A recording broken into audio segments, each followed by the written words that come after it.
Hello, this is Veterans News, a production of the United Veterans Organization of Nassau County. My name is Ed Allman. I'd like to thank Altice USA for providing the training for our crew and for the use of their studio facilities here in Hauppauge. The show is broadcast on public access television. You can also catch Veterans News on YouTube. Just go to Veterans News UVO. The UVO, by the way, stands for United Veterans Organization. I'd like to say hello to our viewers in both Nassau and Suffolk County. I'd like to thank Sabrina Lacey, former commander of the Suffolk County VFW, for being our co-host. Thank you, Ed. You're welcome, Sabrina. I'd like to thank our crew on camera 1, Donald Caulfield, on camera 2, Dean Santiago. Our technical director is Beverly Allman, a small relation to me, and our director is Robert Lane. By the way, if you'd like to ask me a question or make a comment about the show, just go to our website, please, an email actually, and email me at veteransnewsuvo@gmail.com.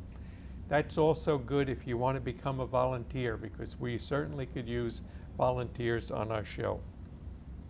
Our guest today is Frank Romeo. Romeo? Romeo. Romeo? Romeo. Okay, Frank Romeo. He's a longtime resident of Bayshore, a longtime veterans advocate, an artist, a teacher, a long-distance hiker. You'll find out about his hike soon, and a victim of post-traumatic stress disorder. We'll talk to our guest in a few minutes, but first, let us remember some of our veterans who died recently. Thomas Laffey, originally from Mineola, was drafted into the Army in 1961. He went on to create a real estate business that you may know. Antoinette Pazzarelli, a World War II Rosie the Riveter type who worked in 2 defense plants during the war. Another Rosie the Riveter was Catherine Luduca of East Islip, who worked for Republic during World War II. Joseph Sincata, an Army veteran from East Norwich. Joseph was an old friend of mine and Beverly. William Shaw served as a staff sergeant in the U.S. Air Force during the Korean War. He was from Seaford. Dorothy Kocher Olson was 103 years old. She Wow. was a veteran of the Women's Air Force Service Pilots. Arthur Mooseman of Plainview was a proud U.S. Marine. Howard Hansen of Glen Cove was a veteran of the European Theater during World War II. Ferdinand LaCourie of Plainview was a proud veteran of the U.S. of the U.S. Navy during World War II, serving in the South Pacific. George Schnell was a proud U.S. Air Force veteran and also a member of the New York Air National Guard. He was from Dix Hills. Juana Polina Lorick of Glen Head was a decorated veteran of the Polish underground during World War II. I put her in here because I thought it would be appropriate. And Michael Mangano, who served honorably in the U.S. Navy during World War II. And lastly, Lieutenant Colonel Milton Berman. He was a 96-year-old Distinguished Flying Cross recipient who served during World War II, Korea, and the Vietnam War. That was Lieutenant Colonel Milton Berman. If you know a veteran who died recently and you would like their name mentioned here, just email me, please, at veteransnewsuvo@gmail.com. Okay, that's the end of the introduction. Welcome, Frank. Thank you. Thank you for having me. Romeo. Romeo. Okay. Thank you, Ed. All right. Sabrina. Frank. Frank, when were you in the service? 68 through 70. I served in the 199th Infantry. 2 years. 2 years. I didn't make full 2 years. I was wounded in 69. Came home a little early. Okay, what was your wounds like? I was in a firefight. I was separated from my unit, and I was hit with a claymore, several claymore pellets ball bearings. I took them. I was shot a few times, and then I don't remember anything after that. Yeah, I understand you woke up I woke up a month later in Japan. a month after you were shot. Yes, I don't remember anything for a month. I woke up in Japan, Camp Zama, Japan, and that started almost a year of rehabilitation in the hospitals throughout the United States. I was too weak to travel long distances, so they would periodically fly me closer and closer to home. My final VA hospital was St. Albans before it became a VA facility. It was a Navy hospital in St. Albans, right here in Flushing in Queens. Can I ask you about your PTSD? Sure. PTSD happened immediately. It kicked in while I was still under treatment as in the military. I began showing bad behavior in the military. What kind of bad behavior? Drugs, alcohol, the drug abuse. I couldn't take orders. I had a really difficult time. The nightmares started. I still have the nightmares. The nightmares began to start. I began showing symptoms of what we know today as PTSD. Of course, back then, they didn't have a handle on it like we do today. Did you have problem getting out of the service? I actually got in so much trouble in the service that I was put in a stockade. I actually was discharged for the United States Army from Fort Dick Stockade from a prison cell. Dishonorably discharged. Because of my medical record, it was repealed later on. It was repealed? Yeah, it was repealed. For leaving the hospital, they sent me to West Point to do menial jobs. I was pretty banged up still. I was on crutches. I just had a really difficult time. And the bad behavior continued, and finally they just busted me for drugs, and they sent me to the brig. Frank, while you were being treated and while you were making those transitions coming back home, you were in a couple of mass medical units? Yes, yeah. The first one was the 24th Evac, right in Saigon. That was my first, and I still, actually, I don't know how I have it, but back then, of course, we didn't have computers, and so they would actually pin your orders to your white garb, whatever, even bandages. I was bandaged from head to toe. I was a mess. And I still have those orders, so I know I was in the 24th Evac. I know the dates, and I know I went to Camp Zama, Japan. I don't remember it, but I know I was there. And then upon your return, being that you had those injuries, did the VA give you medicine to alleviate some of those pains and some of those? No, I was still in the military. I wasn't discharged. Oh, okay. I was still in the military that year in the hospital. They wouldn't discharge me, and that was the way veterans were kind of treated back then. They wouldn't give me a discharge, and they kept me in. I took morphine morning, noon, and night, literally to save my life. But I became addicted to drugs. Yeah. And well, morphine, now we use morphine. Morphine is more of a sedative. Yeah. So if you get morphine, it's more to relax your whole entire body and some of your organs and stuff. Yeah. So it's a toxic drug. I became addicted to drugs. I went through, and then again, I got into so much trouble and being discharged. And the drug and alcohol abuse continued for another decade. And you were shunned from that type of behavior from your family and the community? Yes, I was in bad shape. I broke up my family. My family, my brothers moved away to get away from me.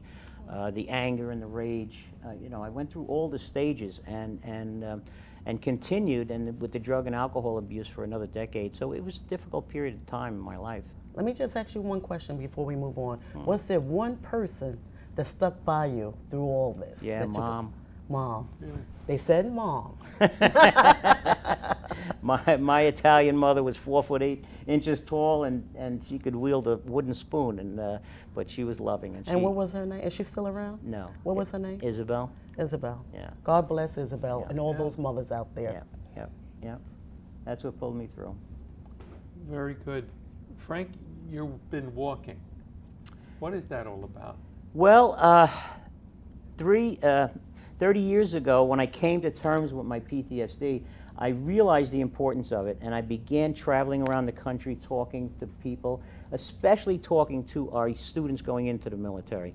I thought it was important that they should have a heads up on what to expect, and I believe in education before the fact. as opposed to education after the fact. I think we need to spend a little more time in preparation with our youth. I believe we need to infuse reality-based education into our programs. So I began these education programs, and I began traveling around the country. I started creating artwork as a means of cathartic release of my own feelings and emotions. So I began creating artwork, and the subject matter was always the same, post-trauma. It was always, I would cry, I would relive a story, and I would begin to create this artwork. Then I began to reach out to other veterans around the country, and I began to collect artwork all with the same topic. It was always the same, post-trauma. And these veterans were creating this artwork. Then I realized what I had done. I was documenting American history through art. And not only that, I was documenting the emotional history of our country. I was documenting the story of PTSD as we know it today through artwork. And I said, whoa, this is cool. And I began traveling around the country teaching people. And I would take the artwork with me, and because I had no money, I would sleep in the van next to the artwork. And I would go to schools and I would talk about PTSD and post-trauma to anyone that would listen to me, literally. And at my own expense. And of course, I never took a salary, I never took any money, because I would think it was that important. And so to learn, there came a time, several years ago, there came a time that if I was going to reach people about post-trauma, if I was going to talk to people about post-trauma, I should learn everything there is to know about PTSD. So I went back to Southeast Asia, and I lived in the jungles and the rice paddies all over again. What year did you do that? A couple of years ago. Really? Yeah, and I went up to Laos, to the bombed out areas of Laos. I sailed on a wooden boat down the Mekong River across the Ammonite Mountains into what was then North Vietnam. Mm-hmm. I slept in little bombed out villages. Literally, I slept in bomb craters. B-52 bomb craters are still there. The holes are still in the ground. Wow. You cannot imagine. How was the language problem? Oh, if I had a problem, I would get a guide. You could always find someone who spoke. They're making a transition there. They're trying to educate for Western values, and they're teaching English. Almost everyone is learning English there. So I went to Senator McCain's cell, and I spent the whole afternoon meditating in his cell in the Hanoi Hilton. And I would broadcast a daily blog, and I would write my feelings and emotions. I'd post pictures of me when I was 18 years old on a Mekong River fighting, and at 70 years old as an old man on a Mekong River. And how old are you now? 71? I'm 71. I'll be 71. Yeah. Okay. And I would talk about my feelings and emotions. Then came the time I met our former enemy, and I sat down with the Viet Cong, and we had dinner, and we talked about their PTSD and how they dealt with it. And it was fascinating to get their viewpoint on how we talk about post-trauma here, and we talk about, for instance, the POW MIA, we lost a couple of thousand men. We vaporized literally 500,000 people in the country of Vietnam during the Vietnam era. And so, not to mention Laos, and we talked about PTSD from their viewpoint. And so I took that to the classroom. When it was feasible, I would Skype literally from the jungles of Southeast Asia right into the classrooms of America. It's never been done before, in real time. And the students would ask me questions, and I would Let's taper back a little bit, okay? To the point where you went from having that position where you were having your own PSD episode and going through that. You had your mom to help you. At what point did it click? Did you get a purpose that made you come out of that? It was almost an epiphany, if you will. Okay. It's hard to explain. It was almost that point came where PTSD, something finally made sense. They couldn't have a handle on it. We know the story of PTSD. We really didn't have the terminology until the early 90s. Right. We went through the study for 10 years, and we did all that. So that kind of made sense to me. And then I had kind of this epiphany, and I began to create this artwork. And I began teaching, and I've been doing it ever since for 30 years. Jumping forward now, so I've been doing this for so long, and no one knows about me, and I'm kind of a... Because we're in the same town. Yeah, and I'm a one-man army. I hate to use that phrase, but no one knew what I was doing. So I said, you know what? I'm going to walk across New York State. I'm going to raise hell. I'm going to make people pay attention to me, and I did. And I was on the front page of literally every newspaper between Buffalo, and I was on the front cover of Newsday. And literally, I got attention. I brought attention to issues we need to talk about at the educational level. Let me make this clear. You walked from Buffalo, New York, all the way to Bayshore? Yeah, 3.5 months. 3.5 months it took you to walk that distance? Sleeping in homeless shelters, sleeping in rest areas, eating in soup kitchens. I had a team that looked out for me. How many miles a day did you walk? Anywhere from 5 to 15. The most was 15. The least amount was 5. And I had Frank, a how team. big was your team? We had, well, this was well planned, so I broke the walk down into 25 counties. Okay. And I visited each county twice before I walked. So I visited the VSO of every county, the elected official of every county, the veterans organizations of every county. Let them know I'm coming. Okay. And so I had a support team almost throughout the state. That's what I mean, I have a support team. I also had people that were looking out for me. I met with the state trooper barracks, each one, twice, throughout the state. They were keeping an eye on me. So it was kind of choreographed. I didn't just wander around aimlessly. So it was a community village that was behind you. Exactly. A village Yes. was raising. And it was the people out in the community in our country now supporting you for what you did for our nation and during Well, Vietnam. yeah. And also, I just want you to reiterate that you're walking and you also have injuries. Yes, I do. Yeah. So while you're doing that walk, because I'm walking now at the Bayshore little high school Yeah, there, and yeah. I'm having pain already.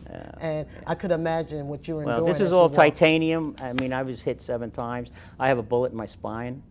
You know, I was shot alongside my jaw, hit my face. You know, so I have injuries, but you know, you push through it. You know. And you also have pain, and I'm quite sure during your journey it was raining or Oh, something like God. that. It was I started during the Arctic vortex. Niagara Falls was frozen. There was just a small portion of Niagara Falls that was flowing. The Niagara River was frozen. I slept many nights. And in these shelters, and during the cold nights, I would call up the Western New York Coalition for Homeless Veterans, and I documented what it's like. Now, again, going back to the education, students in America were following me. I introduced the students of America to the homeless veterans of New York State. I introduced students to patients in VA hospitals. It's very rare that you get a camera crew, and I documented everything on camera inside a homeless shelter. I did it 3 times with camera crews. I actually, for 3 times, went in VA hospitals with a camera crew and was allowed to do it and documented. So I'm introducing our students, our New York State students, to our New York State veteran community, whether it be homeless, whether it be in a VA hospital, whether it be an American Legion post. So I'm actually documenting the status of our veterans throughout New York State. And it's an education program, and students followed me. Now, when I walked into Albany, again, I contacted my senator. I told them who I was, and they allowed me to come out on the Senate floor and speak. And I got out and I addressed our elected officials at the state level. And I Skyped in students from the classrooms of Bayshore High School right into the chamber, right into the Senate chamber. And I let the elected officials actually talk to them about following a program of reality-based education and what they gathered. And what the students said is, basically, you know what? I can find anything I need on the internet. I don't care how many people died at Way City. But you bring in a Way City survivor, now you have an education. Right. Yes.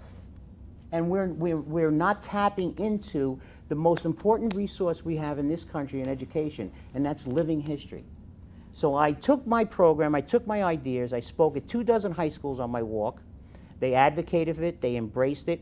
I took it to Albany when I finished my walk, and this fall is actually going to be a Walk with Frank project, 2-year project proposed in Albany.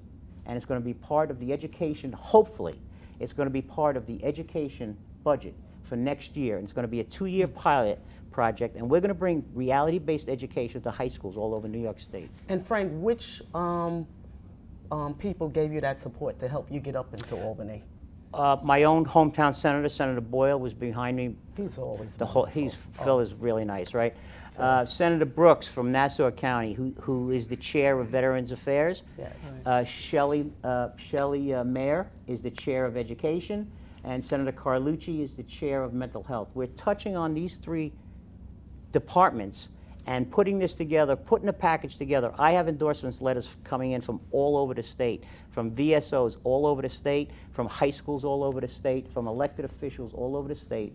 We're putting this whole thing together in a big package. I was in Albany yesterday taping a TV show right from the state capitol about this education program with Assemblyman Ramos. Yes. And he's There's another one, good one in the town of Islip. Yeah, and you know, he's the head of you know. Where is that TV show going to be shown? It's going to be on, I believe, on Long Island. It's going to be on channel 18 and 12.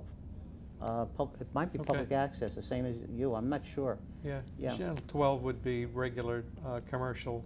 Yeah. Channel 12 is Suffolk County news, but it's in different. Channel 12 is non-profit, but it's and then channel 18 in Nassau I think. County and too, but different channels. Yeah. But it's channel 12. Yeah. So we talked about it, and so I have the backing, and I tomorrow I'm going to meet Eileen Gunther, who is the chairperson for mental health in the Assembly. Yes. So I got support from Democrats and Republicans, and in Albany I spoke and I said, look, this is not a right or left problem. This is an American social issue. We have a mental health crisis in this country. We throw the number 22 suicides a day around, but that's the success rates. There's 100 for every one that succeeds in a suicide. There are countless attempts. We don't even know the numbers. This is a mental health crisis that we need to talk about. We need to treat mental health the way we treat physical health. And we need to have this conversation at the educational level. And this program does that. And we need to treat it as a disease process, not as an idiot process. Because we don't want to go back to people thinking mental illness has something to do with people being unjust or something like that. It's a disease process. Yes. We need to make sure. Yes. And what you bring an awareness of this, and you're doing what you have to do. One other thing I want to ask you, through your transition, you met some of the Iraqi and Afghanistan soldiers, right, coming through? Yes. And I have heard of, I know that I have one that started walking, he was doing that also, and he tried to, I'm not want to put his name out there, tried to commit suicide also. I know his mom and stuff like that, and I want to say that walk has inspired him. Having a purpose has made him go forward. That's Correct. why I asked you. I'm moving all forward. the things Exactly. that you're doing Exactly. with your knee, suffering from the PTSD, Exactly. lack of funds and resources, Right. and you still moving at the age Right. of 50, Right. you said? 70. 71. 71. Right. Yes. So, and how is your family getting aboard with this? And how? Oh, because you they've visit, met right? me several times. We walked across the walkway over to Hudson. I had Senator Serino. I had Assemblywoman Barrett walk with her. I had the Mayor of Poughkeepsie walk with me. Senator Ort, who is a Silver Star recipient in North Tonawanda. I mean, we have these yes. people that are on board with it. this project. In my opinion, we're a country that waits for someone to get hit by the car, then we put up the stop sign. All right. What Okay. would you tell the viewers out there exactly what you want to do now moving forward, like saying tomorrow and Well, going forward? What do you want to get out? again, it's like we put up the stop sign after someone gets hit. We can keep building more shelters. And not that we don't need them, okay? But we have a crisis. We need to stop the bleeding. We need to talk about mental health at the educational level. We need to talk about the realities of our country at the educational level, and we need to talk about them openly and freely. When I speak, I introduce myself as having a mental illness. I suffer from post-traumatic stress disorder. I have a mental condition, and I introduce myself that way. Yeah. We need to say these words out loud. We need to say them so people can hear them. We need to attack the stigma surrounding mental health. I believe in education. I believe in attacking these issues before the fact. I mean, really, the last time we fought for our homeland was the Civil War. Since then, it's been an away game, and our team's been on the road, so to speak. And we send our children off to war. So we need to be honest with them. We need to talk about the realities of our country. We need to talk about real issues, and we need to infuse it into mainstream curriculum. And that's what my program does, and that's what I'm advocating for in Albany. Okay, and what is your opinion about some of the other organizations like the Michael Murphy organization with the PTS awareness? We had them on the show a couple of months ago, right? Wonderful. It's all Yes. needed. It's all needed. Everything is needed. We need these programs, but we also need to lay a foundation. We also need to address our future veterans. Every day we produce veterans in this country with a host of issues. you know? So if we start teaching about PTSD at the high school level, and we start talking about the realities of war at the high school level, possibly we can cut down on these issues when they come out. It's not that far away. 5 years, they're out. 4 years, they're out. 10 years, they're out. We could really put a dent in some of these issues, I believe. I'm talking to some of the future leaders at our post. We have a leadership program, and a lot of times that before they decide to join the military, I have a couple of guys now getting ready to graduate from high school, and they want to join, and they have a fear factor, all right? And like I said, someone like you, and they hear you, and I talk, and Ed, and I try to tell everybody, everyone is not dying in the war. A lot of people are coming back and they're doing marvelous things. Right. But the most important thing, and thank you for your courageous to open up and let the viewers know about the PTSD, because a lot of people don't want to come out here and put themselves on in the fire like that, right? So we commend you for doing that here, because we need, like what you said, let them know that that's just one disease process you have. Yes. Same thing like hypertension and diabetes. Yes. And bringing awareness. Yeah. Frank, you have done a bond. Thank you. And you know, keep doing what you're not doing. every student's going to be a mathematician or a scientist, but Right. every student's going to face reality, and how they embrace it and how they learn before that happens to them and how they wrap their mind around it is how they're going to move forward.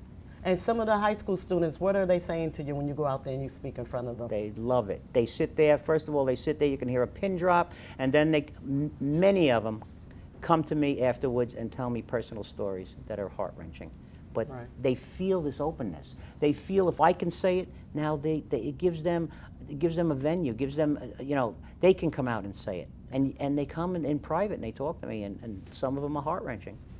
Okay. What can some of the viewers do, and what can we do from the Veteran News here with me and Ed here in terms of helping that bill get passed so we can Well, get you when the into time school? comes, you could follow me on Facebook.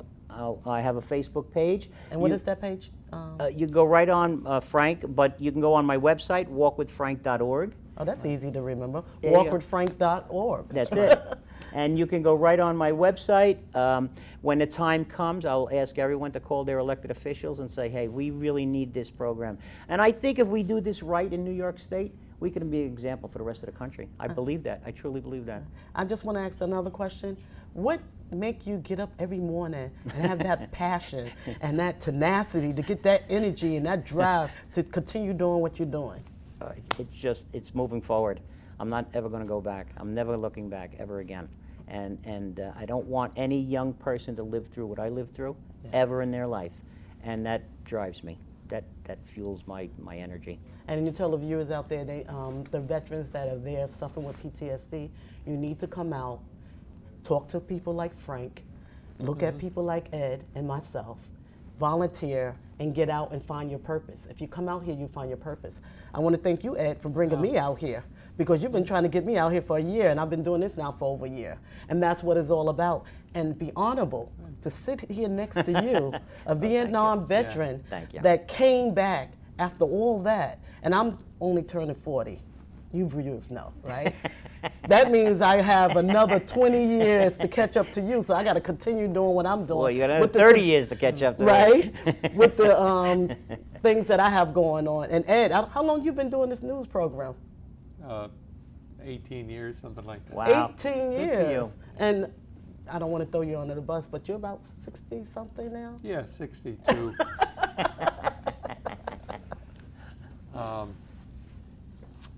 And we're down to a minute, Frank. Okay. Is there anything you want to say to wrap up? Please advocate. Please advocate for our veterans. Reach out to me, walkwithfrank.org. My contact information, if you need someone to talk to, please reach out to me. If you would like to join the Walk with Frank team, reach out to me. If you would like to advocate for the new curriculum, please reach out to me. I answer every phone call, I answer every email. Please reach out to me, and we'll make it happen. We'll make it happen in New York State and then this country. And if you couldn't get it, you can get Ed and get us, Ed and Sabrina, on Veteran News. Sure. And we have that information for you. Veterans News, UVO@gmail.com. Please send us a message. And once again, Frank, thank you for coming Thank you, home. Frank. Thank you for And having thank me. your family for Thank you all for what they having me. have I done. appreciate it. And continue doing what you're doing. God bless you. Thank you. Okay? And we're here to support you. Thank you. Very good.